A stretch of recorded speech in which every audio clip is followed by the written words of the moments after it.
আল্লাহর পয়গম্বর সুলাইমান আলাইহিস সালাম জিন্নাতদেরকে আদেশ করলেন 18 বর্গ মাইল রাস্তা স্বর্ণের ইট দ্বারা বানায় দাও। দোনো পাশে তোমরা গবাদি পশু বেঁধে রাখো, গবাদি পশু খানার পাত্রটা স্বর্ণের পাত্র বানাও। ওই গবাদি পশুগুলি যে মলমূত্র ত্যাগ করবে সেটাও যেন এই স্বর্ণের রাস্তার উপরে পড়ে। 18 বর্গ মাইল রাস্তা স্বর্ণ দিয়া বাধাই করো। যেই দিক দিয়া মানজার আসতেছে, যেই দিক দিয়া রানী বিলকিসের এই হাদিয়া নিয়ে আসতেছে, ওই রাস্তাটা 18 বর্গ মাইল পর্যন্ত স্বর্ণ দিয়া বাধাই করে ফেললো জিন্নাতরা অল্প সময়ের ভিতরে, অল্প টাইমের ভিতরে।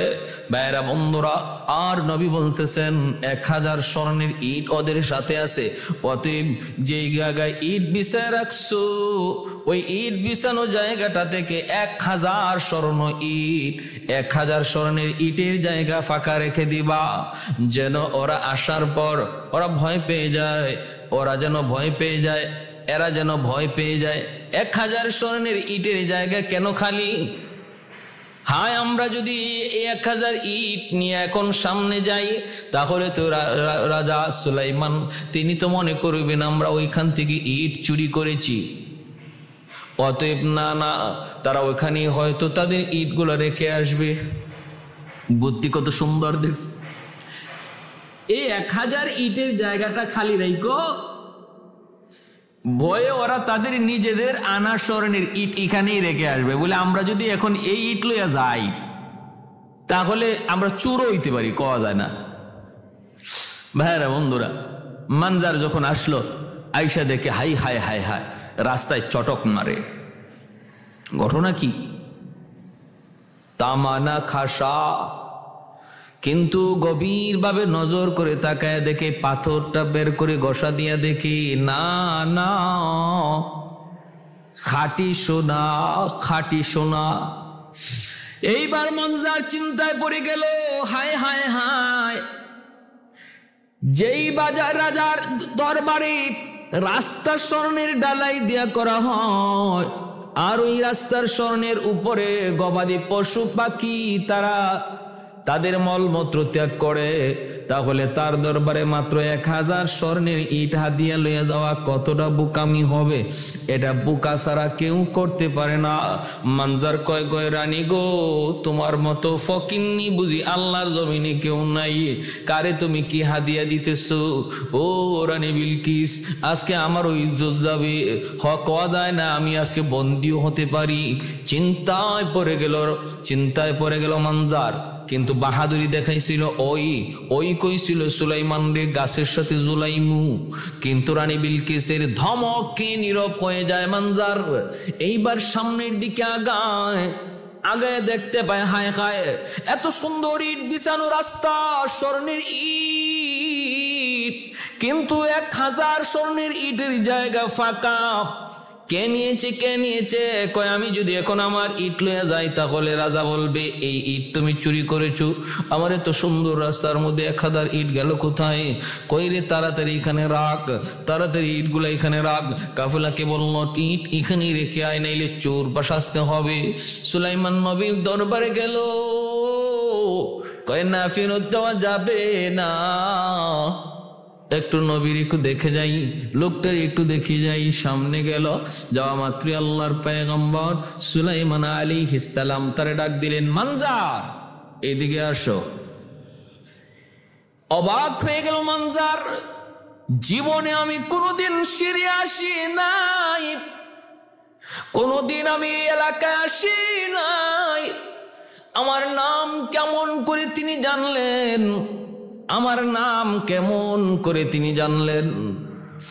ভয় পেয়ে গেল। সামনে যাওয়া মাত্রই নবী তখন বলতেছেন, ও মানজার কি খবর? কি খবর? চিঠির মর্ম ভুল বুঝেছে তোমার রানী। ঠিক আছে, তোমার কাছে যে পাথরটা আছে পাথরটা দাও, আমি সুতা ঢুকায় দেই। এই কথা বলতেই মানজারের মাথায় আসমান ভেঙে পড়লো। কি খবর? আমার কাছে যে গোপন পাথর রানী দিয়েছে, যে পাথরের খবর আমি ছাড়া আর রানী ছাড়া কেউ জানে না। এই খবর তিনি জানলেন কেমন করে? বুঝছি সব খবরই আইছে, সব খবরই ওনার কাছে আগেই চলে আসছে। তাহলে আমি যে বলছি গাছের সাথে জুলাইমু, এই খবরও বুঝি চলে আসছে। এখন না জানি কি হয়, মনে হয় বিচারটা আমারও হবে, মনে হয় শেষ পর্যায়ে বন্দী হওয়া লাগবে। কাঁপতে শুরু করলো, ভয় পেয়ে গেল। ভয় পাওয়াই তো কথা, সব খবরই যখন আসলো আমি যা বলেছি এই খবরও তো আসছে। কিন্তু আল্লাহর পয়গম্বর সুলাইমান, তাকে তিনি বলতেছেন তোমরা মেহমানদারি করো, তোমাদের জন্য ওই খাস মহল, সেখানে মেহমানদারির ব্যবস্থা করলেন। তারপরে তিনি একটা তারপরে তার পাঠাইয়ে দিলেন, বলেন যাও, যায় তোমরা তোমাদের রানীকে বলো দেরি যেন না করি, অল্প সময়ের ভিতরে সবাই আত্মসমর্পণ করে মুসলমান হয়ে যাও, নতুবা কপালে সিন্নি আসে। সুদ পিঁপড়ারে ডাক দেওয়া মাত্রই পিঁপড়ায় করলা বাইক, হুজুর আমি হাজির। মানজার অবাক হয়ে গেল, সব দেখতেছে মানজারে। কয় রে, ঠিকই তো বলছিল আমাদের রানী, ইনি যদি নবী হন কোনোভাবেই তার সাথে পারা সম্ভব নয়। ইনি তো দেখা যায় পিঁপড়ার সাথে কথা কয়, পিঁপড়াও তার একটা বাহিনী। এই পিঁপড়ার মুখে তিনি একটা সুতা লাগাই দিলেন, পিঁপড়াটা সহজে আঁকা বাঁকা রাস্তা দিয়া ডুইকা ডুইকা সে সুতা লাগাই দিল। এই সুতা লাগায়া পাথর লইয়া মানজার রানী বিলকিসের কাছে আবার ফিরত আসলো। রানী অপেক্ষায় তার পরিচয় জানতে চায়, ইনি কি শুধু একজন বাদশাহ নাকি আল্লাহর পয়গম্বর? আসা মাত্রই রানী কয়, কিরে মানজার খবর কি? খবর কি? মানজার কই খবর কইমু কি, তোমার মতো ফকির নি আল্লাহর জমিনে কেউ নাই। কয় কি হইছে?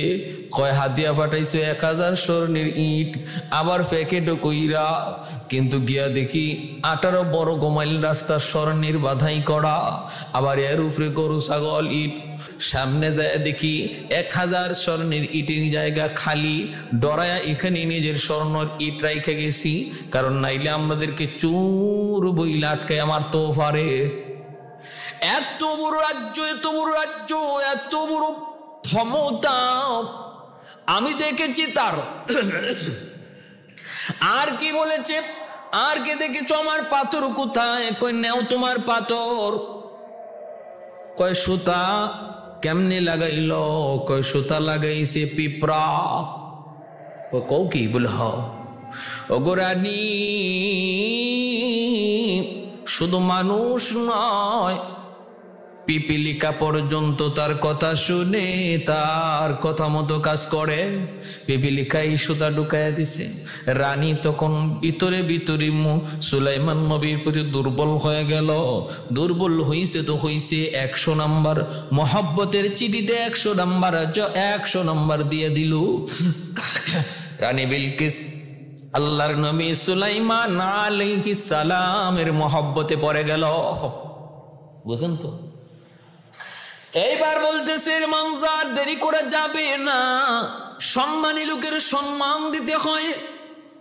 এ মানজার তাড়াতাড়ি প্রস্তুতি গ্রহণ করো, আমি যাব, আত্মসমর্পণ করব, আমরা আল্লাহর গোলামি করব, মুসলমান হয়ে যাব, দেরি করা যাবে না। আর রানী বিলকিস মনে মনে আনন্দিত, মনে হয় আমার স্বপ্নে থেকে রাজকুমারীর সংবাদ আমি পেয়ে গেছি, আমার স্বপ্নে দেখা রাজকুমারীর পরিচয় এবং সন্ধান আমি পেয়ে গেছি। সুলাইমানকে আমি শুধু রাজ্যের সিংহাসনে নয়, আমি আমার মনের সিংহাসনে সুলাইমানকে বসাবো। উলফত মে বরাবর কে ওফাও কে জফা হো, उल्फत में बराबर के वफा हो के जफा हो, हर चीज में लज्जत है या गुर दिल में मजा हो, हर चीज में लज्जत है या गुर दिल में मजा हो। एक चश्म ज़दन गाफिल ज़ा शाहे नबाशी, शायद की निगाहें को नदागाह नबाशी, शायद की निगाहें को नदागाह नबाशी। রানী বিলকিস সুলাইমান আলাইহিস সালামের দরবারে রওনা দিল। এই খবরও হুদহুদ পাখি জানিয়ে দিল যে আসতেছে। কি জন্য? আত্মসমর্পণ করব, আপনার কাছে দুর্বল হয়ে গেছে। সুলাইমান আলাইহিস সালাম দেও দানবকে বলবেন, আমার রাজমহল তোমরা যত পারো যতটুকু সাধ্য আছে সুন্দর করো, কারণ রানীকে সংবর্ধনা দেওয়া লাগবে, সেও একজন সম্মানী, তার জন্য একটা খাস মহল তৈরি করো। মহলের চতুর্দিকে থাকবে পানি, পানির মধ্যে থাকবে মাছ, পানির উপরে তোমরা স্বচ্ছ কাঁচ, এই কাঁচ দিয়ে ঢালাই করবা। এক তফসিলি কিতাবে এসেছে একজন দুইজন মানুষ ওনার রাজদরবারেরই, এরা যখন বুঝতে পারছে যে সুলাইমান আলাইহিস সালামের কাছে আসতেছে বিশ্ব সুন্দরী রানী বিলকিস, আর ইনিও রাজ্য সাজাইতেছে, বাপসাপ বেশি ভালো না, মনে হয় দুইজনের মহব্বত হয়ে গেছে, বিয়া শাদী হয়ে যাবে। একজনে কয়, আপনি যে রানী বিলকিস বিয়া করতে যাইতেছেন জানেননি? হ্যাঁ, কিন্তু জিনের মাইয়া, হ্যাঁ জিনের মাইয়া, জিনের মেয়ে, অতএব বিয়া করতে একটু বুঝে শূন্য কইরেন, মহব্বতে পড়তে একটু বুঝে শূন্য কইরেন। নবী সুলাইমান বলেন, যদি জিনের মেয়ে হয়ে থাকে তাহলে তার মধ্যে জিনের স্বভাব বেশি নাকি মানুষের স্বভাব বেশি, সে জিন না মানুষ, এটা বোঝারও আমার কাছে সুযোগ আছে, ব্যবস্থা আছে। আরেকজন এর বুদ্ধি কিন্তু একটু কম। ঠিক আছে, বুদ্ধি শুদ্ধিও কম না বেশি, বোকা না বুদ্ধিমান, এটাও বোঝার ব্যবস্থা আমার কাছে আছে। এজন্য সুলাইমান আলাইহিস সালাম একটা মহল তৈরি করলেন, আর ওই মহলের চতুর্দিকে পানির ব্যবস্থা করলেন, আর পানির উপরে স্বচ্ছ কাচের ব্রিজ তৈরি করলেন দেওদানবের দ্বারা, যেন বোঝাই না যায় মর্মর। এত স্বচ্ছ কাচ দিয়ে তিনি একটা ব্রিজ বানাইলেন যেন চোখে ধরা না যায়, যেন মনে হয় পানি। রানী বিলকিস আসতেছে, আসার আগেই আল্লাহর নবী সুলাইমান তখন বলতেছেন, রানী আইয়া বইব কই? সিংহাসন তো একটা, আমারটা দামি বইমো, রানী বইব কোথায়? ও আচ্ছা ঠিক আছে বুঝলাম, তার তো নাকি একটা সিংহাসন আছে, তুমি দেখে আসছো? বলি জি। বলা হ্যাঁ, আর শোনাও জিন, বহুত বড় এক সিংহাসন। এই সিংহাসনটাতেই বসুক, তারটাতেই সে বসুক। তাহলে আনবো কেডা? সে তো রওনা দিয়ে দিছে 7টা গেইটের ভিতরে তার এই সিংহাসন রাইকা, 7টা তালা মাইরা, এই 7 তালার চাবি নিজের কাছে লইয়া রানী বিলকিস রওনা দিছে সিরিয়া, সুলাইমান আলাইহিস সালামের কাছে আসবে। ও ভাইয়েরা, বন্ধুরা, ওই অবস্থা আল্লাহ নবী বলতেছেন, কে পারবা রানী আসার আগে আগে তার সিংহাসন আমার কাছে পৌঁছাইয়া দিতা? ক্বালা ইফরিতুম মিনাল জিন। আল্লাহ পাক পবিত্র কোরআনুল কারীমের মধ্যে বলছেন যে ওই অবস্থায়, হ্যাঁ, রানী বিলকিস আসার আগে আগেই কে আমার কাছে এটা পৌঁছায় দিতে পারবা? তখন ক্বালা ইফরিতুম মিনাল জিন আনা আতিকা বিহি ক্বাবলা আন তাকুমা মিন মাকামিকা ওয়া ইন্নী আলাইহি লাকাবিয়্যুন আমিন। আমি আপনার কাছে এটা পৌঁছায় দিব, সে পৌঁছার আগে আগে, এই শক্তি আমার কাছে আছে। সুলাইমান আলাইহিস সালাম বলে, না না, আমার আরেকটু আগে দরকার, আরেকটু তাড়াতাড়ি দরকার, এর চেয়েও বেশি তাড়াতাড়ি কে পারবা? ক্বালাল্লাযী ইনদাহু ইলমুম মিনাল কিতাব আনা আতিকা বিহি ক্বাবলা আন ইয়ারতাদ্দা ইলাইকা তরফুক। নবী সুলাইমান আলাইহিস সালামের দরবারে একজন মানুষ, জিন্না, জিনে কইছে আপনার কাছে রওনা দিয়ে দিছে কাফেলা, সেই কাফেলা আপনার কাছে আসার আগে আগে সিংহাসন পৌঁছে যাবে। কিন্তু মানুষ, একজন মানুষ যার কাছে ইসমে আজম ছিল, ইসমে আজমের ক্ষমতা ছিল, তিনি বললেন আমাকে আরো সুযোগ দিলে আমি আরো তাড়াতাড়ি আপনার কাছে এনে দিব। কত তাড়াতাড়ি? আপনি শুধু চোখটা ঘোরাবেন আর দেখবেন সিংহাসন আপনার সামনে হাজির হয়ে গেছি। আসিফ ইবনে বারখিয়া তার নাম, যিনি মানুষ। দেখেন, একজন মানুষের শক্তি। সুলাইমান আলাইহিস সালাম বলে, ঠিক আছে নাও, তাহলে এটাই করো। সুলাইমান আলাইহিস সালামের চোখ ঘোরানোর সঙ্গে সঙ্গে এই রানী বিলকিসের সিংহাসন সেই ইয়ামেনের মারিব থেকে সিরিয়ায় পৌঁছে দিলেন, হাজার হাজার মাইল দূরে। মাটির নিচ দিয়া সিংহাসন ঢুকলো, আর মাটির নিচ দিয়েই সুলাইমান আলাইহিস সালামের চোখের সামনে এসে সিংহাসন ভেসে উঠল। সুবহানাল্লাহ। শক্তি কার? একমাত্র শক্তির মালিক কে? আল্লাহ। সুলাইমান আলাইহিস সালাম সিংহাসন কাছে আনার পর তিনি বলতেছেন, এটারে কিছু পরিবর্তন করো। সুলাইমান আলাইহিস সালাম একটু পরিবর্তন করাইলেন দেওদানবের দ্বারা, নাক্কিরুহু। সুলাইমান আলাইহিস সালাম বলতেছেন, এটা একটু পরিবর্তন করো। কেন? যেন সে বুঝতে না পারে যে এটা তারই সিংহাসন, এটা যেন বুঝতে না পারে। ভাইয়েরা বন্ধুরা, এজন্য হযরত সুলাইমান আলাইহিস সালামের চোখের সামনেই قال نكروا لها عرشها ننظر أتهتدي أم تكون من الذين لا يهتدون فلما جاءت قيل أهكذا عرشك قالت كأنه هو وأوتينا العلم من قبلها وكنا مسلمين। সুলাইমান আলাইহিস সালাম বলতেছেন, বলো তো এই সিংহাসনটা কার? চিনুনি তুমি সিংহাসনটা? এটা কি তোমার? কয় এমনই তো লাগে।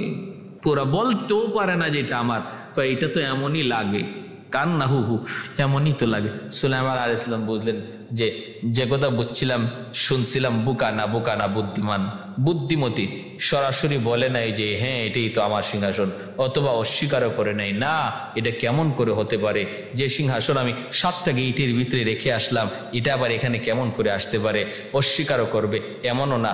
কয় মাঝখান দিয়ে একটা জবাব দিয়ে দিছে, আমারটার মতোই তো লাগে। সুলাইমান আলাইহিস সালাম বুঝলেন সে বুদ্ধিমতী।